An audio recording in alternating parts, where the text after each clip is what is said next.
bagaimana menempatkan zikir? Kan ada hadis afdalu dzikri la ilaha illallah, hadis Imam Tirmizi. Zikir paling afdal adalah la ilaha illallah. Zikir itu terjemahan. Kalau saya nerjemahin nggak begitu. Zikir paling lezat adalah la ilaha illallah. Ada zikir juga astagfirullah. Kapan ditempatkan? Zikir istighfar itu namanya zikir praconditioning. Jadi sebelum kita menikmati kelezatan zikrullah la ilaha illallah, bersihkan dulu wadahnya. Ini gelas saya bersihkan dulu, baru saya tuang air. Airnya bersih, tempatnya kotor. Saya jijik Pak mau makan, mau minumnya. Benar ya? Kalau sudah begitu, tempatnya terbuka, kasih penutup supaya kalau ada lalat masuk dia nggak nempel ke dalam. Nah itu disebut sholawat. Jadi sholawat itu penutup dari semua zikrullah. Jadi pangkalnya istighfar, puncaknya la ilaha illallah, ujungnya salawat kepada Rasulullah SAW. Maka siapa yang berzikir tidak dimulai istighfar, dia tidak akan merasakan getaran-getaran zikir. Siapa yang berzikir tidak sampai kepada la ilaha illallah, dia tidak akan merasakan nikmatnya dan lezatnya zikrullah. Siapa yang berzikir tidak ditutup dengan salawat kepada Rasulullah, nanti mau masuk surga tersesat mulu Pak. Di padang mahsyar baru bangunnya udah sesat, bahkan di alam barzakh dia tersesat. Jadi supaya gak tersesat bagaimana? Nah maka ada orang gak sabar, langsung aja deh kita salawat. Ya boleh juga. Kan banyak nih sekarang lagi banyak zikir-zikir salawat, tapi digunakan untuk menangkap jin. Salah penggunaan. Benar gak? Bagi menghadapi tukang sihir pakai salawat ya. Salawat itu mahar langit dan bumi. Ini istilah baru ya. Apa kata Nabi? Siapa yang berdiri dari satu majelis ya, walam yusalli alayya, dan tidak zikir kepadaku, maka baginya kerugian pada hari akhirat. Dalam hadis yang lain, hadisnya hasan ya, man nasya salata alayya khati'a tariqal jannah. Siapa yang lupa salawat kepadaku, maka dia akan lupa jalan menuju surga. Khati'ah, keliru. Mau Pak nanti keliru. Jadi nih saya kasih ijazahnya Pak ya. Al-wirdul asas dulu pernah kita kasih di sini. Namanya wirid asas. Pertama syahadat dulu. Asyhadu an la ilaha illallah. Ingat ya, syahadat dulu. Jadi setiap kalau mau zikir perbaharui syahadat. Asyhadu an la ilaha illallah. Asyhadu anna Muhammadan Rasulullah. Kalau perlu dimaknai, aku bersaksi tiada yang berhak disembah kecuali Allah, bahwa Nabi Muhammad itu utusan Allah. Beristighfar. Astaghfirullah. Nah, istighfarnya berapa Pak? 100 kali. Pelan-pelan aja. Bayangkan semua dosa yang kita lakukan. Satu-satu sebutin. Dosa mata sekian. Ada 7 anggota, ada 10 bagian di badan, masing-masing 10 dosa. Udah Pak, jadi 100 dia. Ya, inilah hakikat zikir Nabi. Beliau beristighfar setiap hari 100 kali. Bedanya beliau nggak punya dosa zahir, nggak punya dosa batin. Beliau menganggap kurang syukurnya sebagai dosa. Nabi itu sholat sebanyak-banyaknya. Kenapa? Beliau mengatakan, afala an akuna abdan syakura. Kenapa aku tidak boleh menjadi hamba yang bersyukur? Udah sholat begitu, beliau masih merasa kurang bersyukur. keluar dari tempat buang air, beliau mengatakan, ghufranak ya Allah, ampuni aku kurang mensyukuri nikmat bisa buang air. Yang pernah mengalami mampet tuh ya selangnya, pernah nggak? Sakitnya bukan main, bener. Sakitnya bukan main kalau kita nggak dikasih nikmat buang air kecil. Maka Nabi bersyukur, Nabi menangis, Pak, mengatakan ghufranak, ya Allah ampuni aku. Jadi Nabi minta ampun bukan dari dosa. Nabi minta ampun karena kurang syukur. Ini beda istighfar kita dengan istighfar Nabi. Kalau kita benar-benar berdosa, karena dosa kita banyak, belum lagi dosa batin. Kalau ditambah begitu bisa 200 istighfarnya. Ya cukup 100 dulu. Nah, Anda mengamalkan sunnah Nabi. Tuh angka dari Nabi bukan? Dari Nabi, Pak. Setelah itu baca La ilaha illallah. Kalau waktu luang Bapak misalnya udah pensiun nih, udah pensiun Pak. Nah, kalau udah pensiun saya kasih yang panjangnya Pak. Kalau yang muda-muda ini kita kasih yang pendeknya aja. Yang pendek-pendek itu mudah, la ilaha illallah cukup, titik, 100 kali. Bagi yang sudah pensiun atau lagi musim libur, la ilaha illallah, Allahnya dipanjangkan. Wahdahu la syarikalah, lahul mulku wa hamdu wa huwa ala kulli syai'in qadir.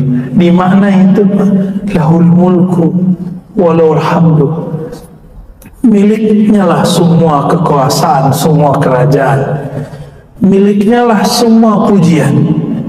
Maka kalau kita dipuji, yakinkan, i'tikadkan pujian itu kembali kepada Allah, baru boleh Pak menerima pujian. Jadi kapan kita nggak pantas menerima pujian? Kalau kita menganggap pujian buat kita, gitu. Tapi kalau kita dicaci maki orang, jangan yang dikembalikan kepada Allah. Itu emang kita Pak yang jelek, ya. Berapa kali? 100 kali. Beberapa masyayikh kita menambahkan, yuhyi wa yumitu wa huwa ala kulli syai'in, dia menghidupkan yang mati. Tapi di hadisnya begitu doang. La ilaha illallah wa la syarikalah, lahul mulku wal hamdu wa huwa ala kulli syai'in qadir. Dia berkuasa atas segala sesuatu. Ini dibaca, intinya ada di la ilaha illallah. Kalau Bapak nggak fokus di kalimat setelahnya, cukup baca la ilaha illallah. Berapa kali? 100 kali. Ya, yang nggak sempat lagi duduk, habis sholat, buru-buru mau kerja, ya di motor, di mobil boleh. Ya. Terus yang ketiga, karena semua zikir tanpa sholawat tidak sampai kepada Allah, maka wajib sholawat. Jadi sholawat itu bagi saya bukan sunat Pak. Yang bilang sunat udah lewat udah, ya. Sholawat itu wajib hukumnya. Kenapa wajib? Bahkan lebih wajib dari sholat. Sholawat itu lebih wajib dari sholat. Kalau nggak ada sholawat, sholawat nggak naik. Kalau nggak ada sholawat, sholat tidak naik. Baru dengar antum ya, sholawat lebih wajib dari sholat. Bid'ah kan nih? Yang sering dibaca oleh imam, innallaha wa malaikatahu yusalluna 'alan nabi. Sesungguhnya Allah dan para malaikat bersalawat kepada Nabi. Wahai orang beriman, ya allazina amanu sallu alaihi wa sallimu taslima. Wahai orang beriman, kalau engkau percaya kepada Allah, percaya malaikat Allah, bersalawatlah kepadanya dan ucapkan salam rindumu. Allah sholat nggak Pak? Sholat kayak kita nggak Allah? Saya mau nanya serius, jawab dong. Allah sholat subuh nggak? Allah haji nggak? Allah zakat nggak? Enggak ya. Tapi Allah sholawat. Jika Allah bersolawat, maka sholawat itu apanya sholat? Sholawat itu adalah kendaraan sholat untuk naik ke hadirat Allah Subhanahu wa Ta'ala. Kita nyebut naik bukan berarti Allah bertempat tinggi ya. Nanti ada pembahasan khusus ya. Pertemuan di mana? Oh bukan di sini ya. Di Duri. Ya udah di sini aja kita jelasin. Allah itu maha tinggi mutlak, tapi bukan tinggi arah dan tempat. Oh, kau wajib meyakini Allah maha tinggi, kan namanya alim. Karena ia bukanlah benda, maka ketinggiannya bukan arah. Jadi kita wajib meyakini Allah maha tinggi. Itu wajib hukumnya, ya. Udah berapa tadi? 3. Yang terakhir subhanallah bihamdi subhanallah azim 100 kali ditutup adada khalqihi wa zinata arsyihi wa ridha nafsi wa midada kalimah. Tapi kalau bapak pensiun 100 kali baca itu Pak. Subhanallah bihamdi subhanallah azim adada khalqihi wa zinata arsyihi wa ridha nafsi wa midada nikmat itu udah bawa satu kontainer zikir itu di belakang ya. Seberat aras, sebanyak makhluk Allah. Pernah nimbang aras ya? Badan aja lupa nimbang, apalagi nimbang aras. Subhanallah bihamdi subhanallah seberat arasmu ya Allah. Aras itu meliputi langit dan bumi. Langit dan bumi tidak terlihat jika dibandingkan aras Allah. Kita bilang ya Allah, Engkau maha hebat seberat arasmu. Siapa yang tahu? Hanya Allah. Maka zikir ini namanya zikir bukan zikir. Az-zikru ala zikri, az-zikru fawqa zikri. Zikir tapi di atasnya zikir. Kalau belum sampai ke rasa itu, cukup zikir biasa aja dulu. Jadi kalau belum muncul nih rasa, alam semesta berzikir, maka lebih afdal zikir subhanallah bihamdi subhanallah tanpa tambahan. Gitu sebenarnya secara ilmu qalbu ya. Kalau ahli hadis mah bawa aja semua. Baik. Ahli hadis ini membawakan bahan, ahli zikir meramunya, meraciknya menjadi thariqah zikir.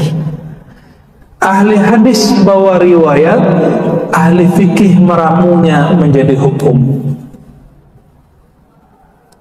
Gitu Pak ya. Nah, sekarang muncul pemahaman ahli hadis itu sudah punya metode sendiri. Ini kekeliruan besar. Ahli hadis nggak bisa meramu sendiri kecuali dia ahli fikih, kecuali dia ahli zikir. Nggak ada ilmu yang mandiri di dunia. Semua ilmu saling berkaitan dan beririsan. Gimana? Udah 6:30. Kalau masih ada pertanyaan lain, tapi sebelum itu ini adalah pertanyaan dari ngambil estafet nih. Iya, fadal. Tentang zikir juga.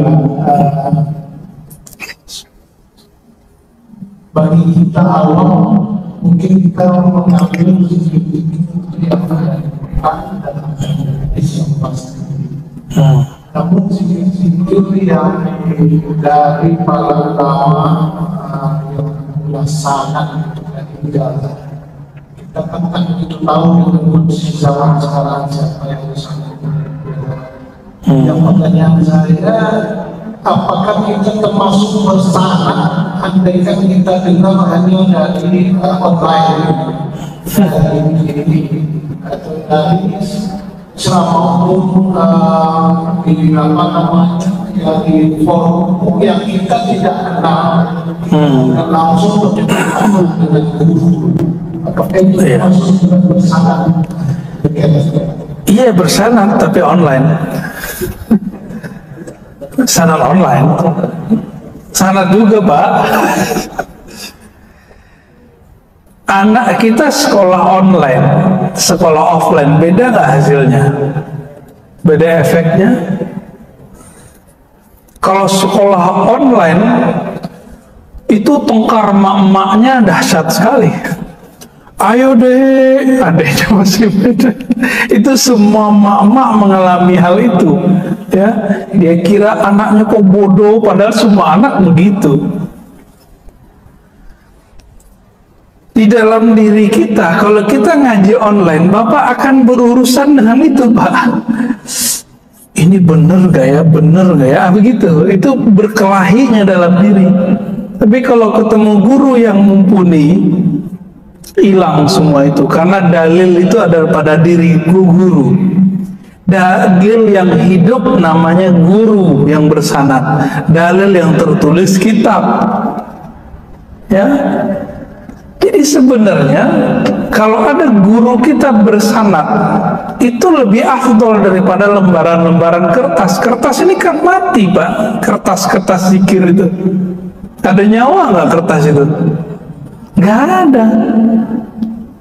Yang ada nyawa si kolbu ulama ini. Karena dia punya nyawa, punya spirit, dia bisa mewariskan spiritnya kepada kita. Kalau buku kan nggak bisa. Masa kirim Fatihahnya ke kertas kan? Tidak kirtos, nggak bisa. Online, bagaimana online? Ya, karena zaman ini ilmu mudah, maka orang sekarang bisa ngambil ilmu apa aja dengan mudah. Tapi saya ingatkan, kalau belum kenal gurunya, belum dapat izin darinya,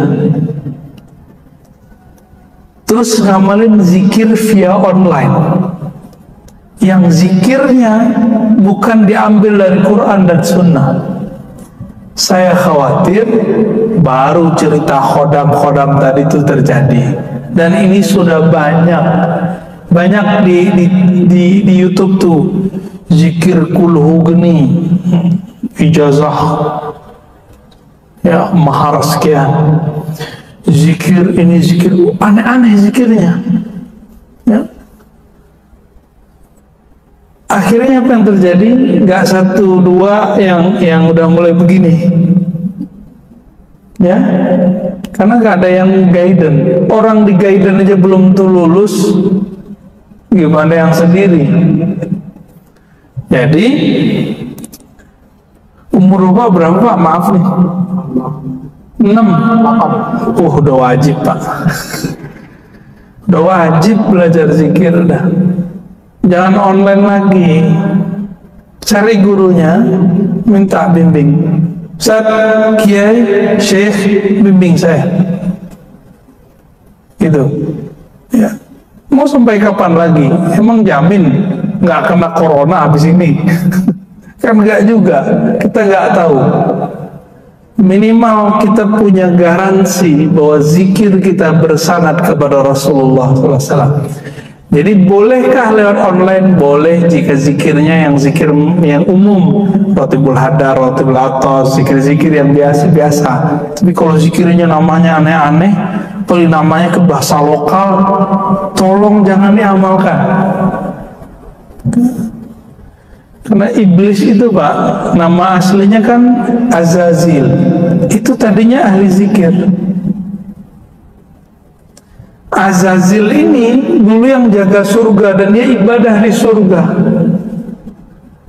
Azazil ini dipecat dari malaikat. Dia turun punya dendam. Dia punya tentara 70.000. 70.000 ini masing-masing 70.000 itu punya tentara lagi di bawahnya. Kerjaannya ngapain? Godain-godain orang-orang yang suka zikir, suka ngaji. Bagaimana coba supaya tidak kemasukan setan? Jadi kemasukan setan ini lebih bahaya daripada kemasukan jin, kesurupan. Orang kesurupan biarin aja dia begitu tukang-tukang sendiri kan. Kalau sudah kemasukan setan, gawat. Ya. Itu mulai gawat. Was-was dibilang ilham. Dia was-was, tapi dia bilang ilham. Jadi kalau ada guru itu, guru ada, setannya kabur. Kira-kira begitu. Karena jaminannya Rasulullah. Kalau dia bersanad, bersilsilah, ya silakan dicari Pak. Ini kan di Kampar ada negeri 1000 suluk ya. Ya kesana lah. Ya, ini kan bulan puasa ini. Di sana kayaknya zona-zona hijau nih. Udah kesana aja. Ngapain lagi kan? Ustadz saya ngurus ini, ngurus itu. Mau sampai kapan ngurus ini selesai? Urus diri sendiri. Ku anfusakum dulu walu ahlikum. Itu kan dalil. Kalau orang kan biasa menerjemahkan jaga dirimu, keluargamu. Itu terjemahan biasa. Ku anfusakum ahlikum itu kamu mau jaga orang, mau ngurusin yayasan, masjid, sekolah, itu orang. Kapan kamu jaga dirimu sendiri? Gitu. Ya belum lama ini juga ada sahabat saya bilang, Ustadz saya imam di masjid, tapi guru saya nyuruh suluk. Kamu ngimamin masjid, tahun depan kalau umur panjang masih bisa kan? Ya. Tapi rokaatnya sekian Ustadz, kalau saya nggak jadi imam, rokaatnya bisa berkurang dari 20 menjadi 11. Ya nggak apa-apa tuh. Ntar ente pulang balikin lagi di 20. Tapi tahun depan kalau kita meninggal, kita belum sempat zikir latihan, gimana? Kan nggak bisa balik Pak.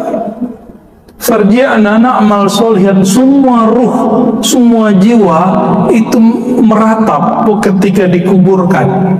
Ya Rabb, tolong kembalikan kami ke alam hidup, kepada kehidupan. Tapi Allah kembalikan nggak? Jadi arwah itu ketika dia mati itu gombal-gombal. Ya suka ngasih janji-janji. Ya Allah, kalau saya hidup saya ibadah lagi. Padahal dulu dia ngomong gitu juga. Kalaupun dikembalikan, nggak akan balik. Paling main handphone ya. Jadi kalau ada orang mati ini dihidupkan lagi, dia udah ketemu dan doa tadi, dia pasti lupa Pak. Ini aja kita lupa ketemu Allah, padahal lupa.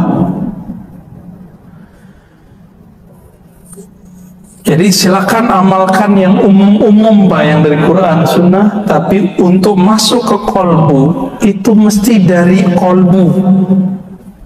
Tidak ada namanya talqin zikir online, nggak ada, nggak sah. Yang harus ketemu Imam Bukhari nyari satu hadis yang zahir itu pindah-pindah negeri kok. Cuma mau dapat zikir pindah dari Pekanbaru ke Kampar aja nggak mau. Di kota Pekanbaru ada ya, banyak ya, di sini banyak Pak. Tinggal mau ngamalin aja Pak, nggak mau cari guru, mau menjatuhkan sedikit rasa malas, menjatuhkan sedikit ego. Nah ini yang menghalangi orang untuk bisa berzikir. Ya, ada salah satu sahabat saya mikir, saya ini kan dokter, siapa yang bisa menalkin saya zikir? Gitu Pak, ada yang ngomong gitu Pak. Kebetulan teman saya dokter. Waduh, saya bilang zikir itu kan nggak, wisudanya bukan di kampus bro, ya. Zikir itu wisudanya di surau, di zawiyah, di ribat. Ijazahnya, wisudanya langsung dari syekh mursyid. Itulah doktornya. Maka orang yang bergelar syekh mursyid, dia doktor zikir. Jadi kita yang punya gelar-gelar ini, gelar-gelar duniawi, itu urusan dunia. Nggak laku Pak di alam zikir. Coba dokter berlaku nggak dalam kubur? Ya dokter, man robbuka. Hei dokter, siapa Tuhanmu? Ada nggak hadis begitu? Nggak laku. Gelar itu cuma berlaku di kampus. Nggak laku di masjid aja nggak laku. Dokter nggak laku kan? Ada dokter nggak lancar baca kulhu nggak bisa jadi imam, Pak. Udah Pak ya? Gimana? Udah.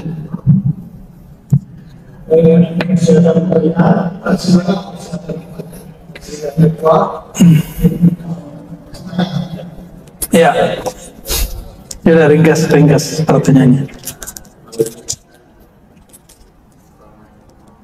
Assalamualaikum.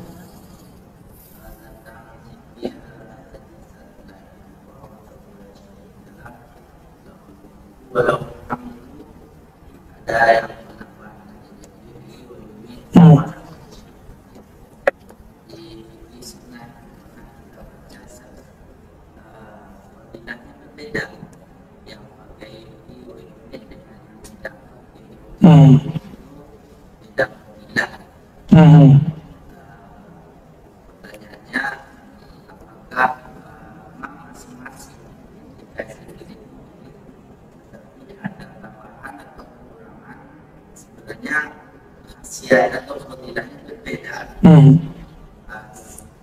sama seperti adanya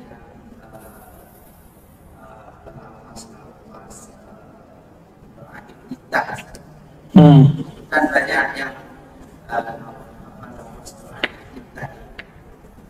apakah masing-masing perawi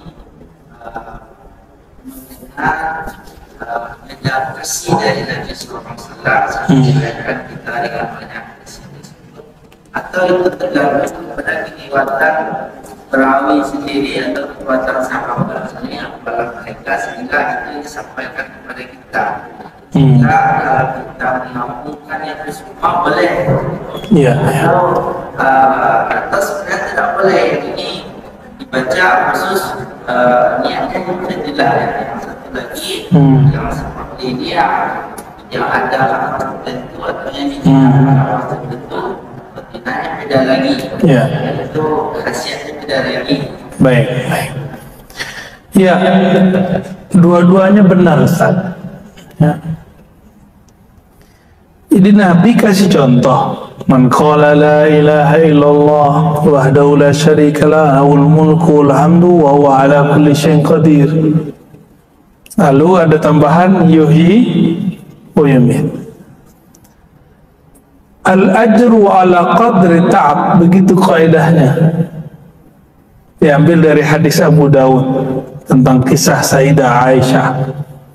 Rahasia dari ganjaran pahala itu berdasarkan kadar lelahnya orang beramal. Orang yang baca yuhyi wa yumiit lebih banyak gak usaha effortnya daripada yang gak pakai. Saya cuma baca la ilaha illallah, beda gak dengan yang nambah lahul mulku? Beda ya? Begitulah kira-kira. Maka imam kita, para imam kita sepakat, beda zikrullah, beda natijah zikir. Beda zikrullah, beda efek zikir.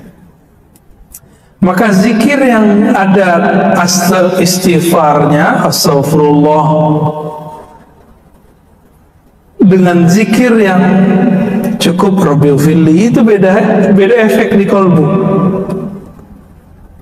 Subhanallah bihamdi, subhanallah azim, itu beda dengan cuma sekedar subhanallah, itu beda. Ya, rahasia-rahasia ini hanya bisa dimengerti oleh orang yang mau merasakannya. Maka ulama kita buat kaidah, la yafhamuha illa man zaqaha. Tidak faham bab ini kecuali yang telah merasakannya. Jadi kalau nggak dijalani nggak ketemu. Jadi hadisnya itu emang digabung. Ini satu mazhab, yang satu lagi kalau hadis begitu aja, itu saklek. Yang benar manhajul jam'i, digabung. Ya, itu yang afdal. Maka Imam Nawawi mengatakan, jika kamu ketemu hadis lafaznya bagaimanapun, amalkanlah walaupun cuma sekali, bahkan itu pun dhaif, amalkan. Itu Imam Nawawi. Ya, silakan diamalkan dengan semua versinya. Ya. Kita juga di dalam salat kita bisa Boleh. dalam lafaz tahiyat. Saya kalau iftitah saya gabung antara wajah tu dengan Allahumma ba'id baini. Ya, biar jadi NU Muhammadiyah, Muhammadinu. Ya. Mungkin satu lagi terakhir tentang juga dia kata cara lain nanti juga satu lagi terakhir silakan. Ya.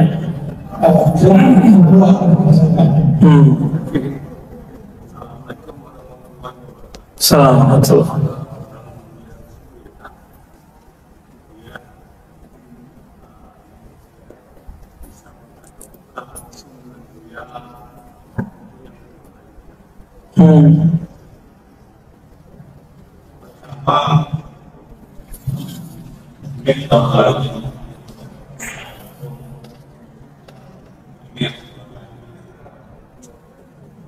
Pertanyaan saya itu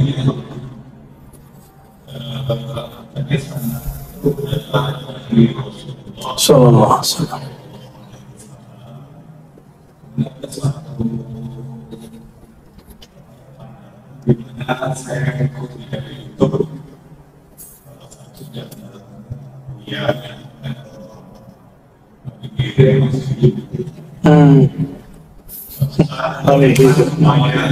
Ya. Amalan. Iya, iya. Jadi ada temannya Bapak ketemu Nabi Khidir, terus dikasih zikir. Ya. Tahu dari mana dia itu Nabi Khidir? Itu dulu Pak. Ini bisa iya, bisa enggak. Ya. Ya. Saya bertanya kepada ahli Khidriyah, ahli Thariqat Nabi Khidir itu. Jadi Thariqatnya ada Pak.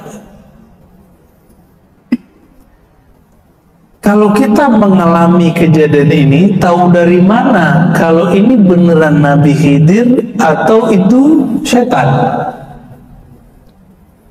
Kata beliau, istafti qalbak, tanya hatimu, sirmu, sir di dalam jiwamu itu tahu bahwa ini setan atau bukan setan. Maka Nabi Muhammad mengatakan, man ra'ani fil manam faqad ra'ani fa inna syaitan la yatamassalu bi. Siapa yang mimpi ketemu aku, itu sirnya yang mimpi, Pak. Begitulah ketemu semua para nabi. Jadi tidak hanya Nabi Muhammad sebenarnya, tapi semua para nabi tidak bisa diserupai oleh setan. Tapi ulama kita ikhtilaf, beda pendapat.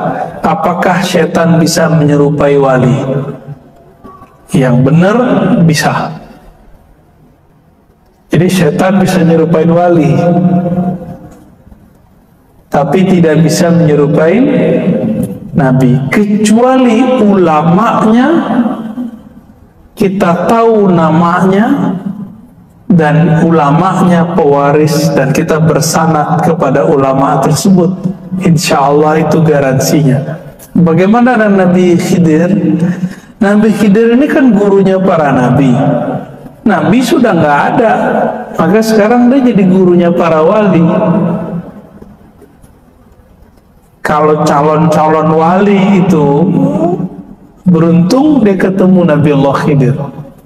Nabi Musa aja berguru ke Nabi Khidir, masa wali enggak? Oh enggak ada Ustaz, semua orang terdahulu udah mati. Ya itu pemahaman ente, kan ayatnya enggak ngomong tentang Nabi Khidir mati. Ya. Kalau begitu setan seharusnya udah mati dong, iblis udah mati dong, jin udah mati. Enggak, jin itu kalau enggak dia berperang sesama mereka atau terbunuh karena berperang dengan manusia, dia enggak mati-mati Pak. Jin lebih mulia Nabi Khidir apa Nabi jin? Ya, Nabi Khidir itu kan tinggalnya di laut, kita nggak tahu di mana lautnya. Dan sangat mungkin ada seseorang bertemu Nabi Allah Khidir lalu dikasih ijazah. Apa status ijazahnya? Ijazah zikirnya ini berlaku untuk dirinya sendiri. Ya, boleh nggak diamalkan? Boleh, karena dia setaraf dengan ilham. Ilham, mimpi, ketemu Nabi, ini berlaku untuk diri sendiri. Ya. Boleh nggak diamalkan orang? Nah, proses pengajaran ke orang nanti ada proses panjang, ada proses tashihnya. Nanti dalam waktu kita bahas. Ini nggak ada tema bahas Khidir kan? Oh, berarti nanti kalau umur kita panjang, nggak ada halangan kita bahas. Pembahasan khusus Pak. Saya bedah kitab kecil, kita buat daurah nanti ya. Kajian tentang riwayat Nabi Khidir karya Imam Ibn Hajar insyaallah. Baik ya, ya. Oh Pak Imam nih spesial nih.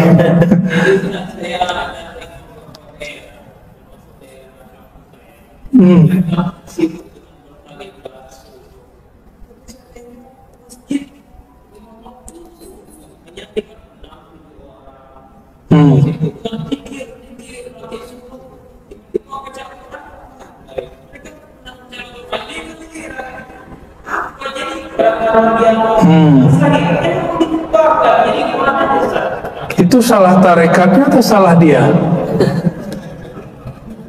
Ya, ada orang dibacain Quran kesurupan, salah Quran apa salah orang yang kesurupan?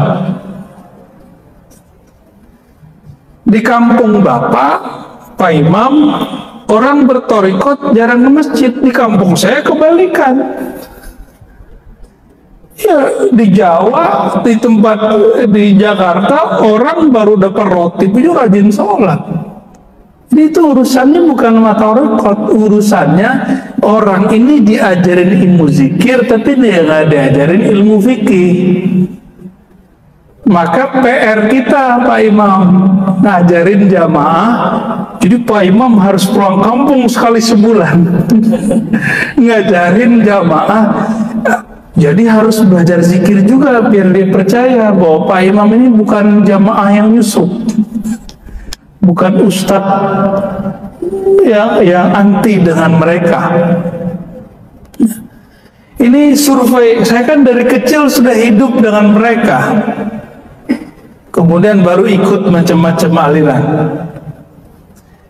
Dan emang krisis fikih sejak kapan? Semenjak terjadi Gestapo itu dulu.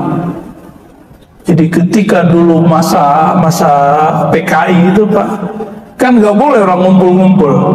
Di masa Soeharto juga nggak boleh orang ngumpul. Baru belakangan akhirnya orang-orang ahli zikir yang dulu masjid musola surau itu adalah madrasah, syekh mursyidnya jago baca kitab.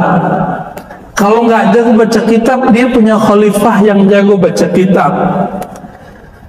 Bercerailah antara surau dengan madrasah. Maka sekarang coba lihat di negeri kita, mohon maaf ya, rata-rata Sumatera kecuali Aceh, itu masjid surau tarekat sudah pisah dengan pesantren. Bapak kalau ke Jawa enggak, ke Jawa pesantren plus tempat suluk.